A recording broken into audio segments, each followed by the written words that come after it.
Hello guys! Hello everyone! Ano ba? Mapagpalang morning sa ating lahat.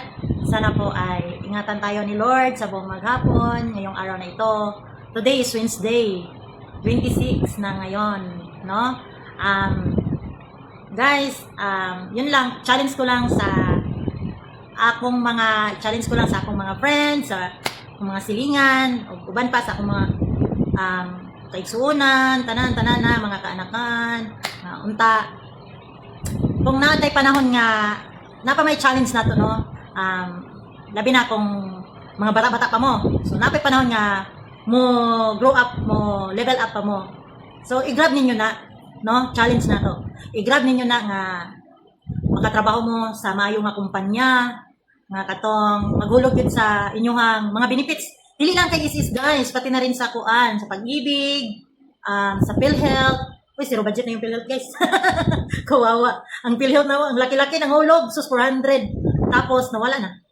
Pero okay lang yan, sa kanila na yun, yung mga bangag na yun or sa mga buaya na yun. Sa kanila na yun. Wala na tayong magawa dyan kasi kinuha na nila yung pira na sa PhilHealth, no? Pero bulahan gapon tong diya sa ato adapit sa Bukidnon kay libre ang PhilHealth. Muna pasalamat na to kay Gobernador Miguel Zubiri, sila ni si Gobernador Zubiri, Senator Zubiri kay nagkuan gid ko sa ilahan, no, kasi ang ilahang pagtulong sa ato ang mga taga Bukidnon, no, grabe. Gilibre nila tong PhilHealth. Grabe ilang pagkuan dayon. Naka-experience pa gid ko guys di ay nga nagstay ko dito sa Malaybalay dito kang Eden sa una. Kuan manghatag si Zubiri og kada bulan. Balik niya ang income yung sa tax. Mupila lang ka dito. Mupila ka dito na adlaw nga ipangbalik nila ang kuan sa tax sa gobyerno. Tag 500 man siguro to or 1,000, nakalimot na ko basta nakapila ko dito. Sus pastilan Ginoo ko gipakita ginako gaharapit ang mga taga ako nabilong sa taga Kidingilan, tanan mga lungsod. Nakapila ko dito town sa munisipyo dito sa diri padaan sa kuan nga munisipyo dito dapit sa may provincial hospital. Oh, dito lawak kayong plaza di ba dito nagpila tanan mga tao tapos nagdala lang ka og kanang NBI or pamatuod nga taga Bukidnon ka or taga asa ka nga dapit, no? Karon guys ang atuang kuan kung na may panahon nga magtrabaho mo sa may nga kumpanya, trabaho mo para nga napay chance. Ako gani gikan ko sa ibang bansa nga nag-abroad. Wala ko ning uli kung wala nakauman sila idin. Wala ko nagganang kuan gyud na bisan pa ganing kuan kay kinahanglan gyud nga maningkamot gyud ko kay ngano. Naman ko'y pangandoy sa akong kinabuhi, naman ko'y kanang gusto na ko abuton. So, karon wala ko na gahom nga, ani ko diri sa security, kay ano, pag pandemic man gud to, wala na din ko nakabalik og kana abroad. Kay lisod na kayo magbalik nga, kanang kuan ka travel nga, daghan na kayong test, sungsungan mong ilong atong swantis, no? Wala na ko.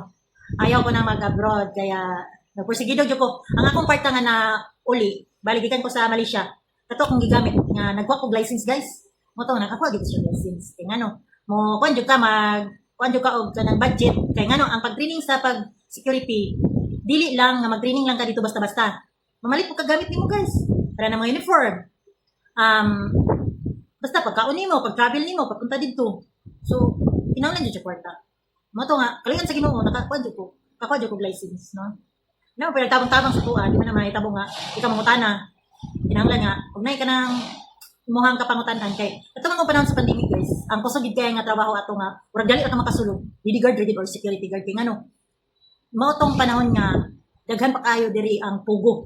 So pero ang una ginakong na kuanan nga sutihan kwento lang nako ba kay share lang po nako kung ano ba share Pure Gold nagkuan ko sa Pure Gold as a kuan ba ng security, intelligence security ba? IS. Oh, IS kanang manghuli kag magnanakaw ba? Kanang mga shoplifter. Doon. Tapos makukagwan pa guys kay ano. Kapoy kayo manghuli ka dayon, ug ngay mawala di mo mahuli. Kamo may mabayad, magkuan man mo wala ko ning padayon gid. Mato nga. Ngita na pagulain. Design ko atong agency. Now yara po niya nag-design ko atong agency kay ano. Tulo man siya ko kabulan. Bulan niya lugi di ako ang is. Wala siya nagulog pero bahala siya. Matawid, biyaan po na ako. Then, pagkaman, thanks God, napunta ko sa 1983 Security Agency. Yon, nagpughulog ang 1983. Dayon, nagko kagig sweldo. Stay-in ko kay sa pugo ko nagbantay ato. Mara to guys, kung namin panahon nga magtrabaho karon paninghaan ninyo.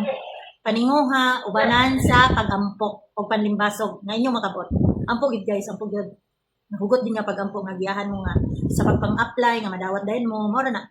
No, tambag na ko ni sa tanan-tanan. Dili man ni ingon nga kon, share lang ko na. So, kasi makaingon mo nga ani, nambog na siya kay Abby Lidigard dili oy. Dili kay Lidigard lang yung applyan. Kato pong uban nga may mga company, mga Cheria, dia sa kon mga Ribisco, dia sa tuwa dapit Cagayan de Oro. Apply mo dito. Kay kabalo ko mahulog na sila tanang mga business, mga unsa diha nga mga benefits. So, moro to guys. Sa sunod na punta. Unsa na pa itong hisgutan. Moro to. Bye! Good morning. Good morning. Good morning. Good morning. Wednesday, 26 karon. So, hapit ako mag-out. Kaya bye-bye na.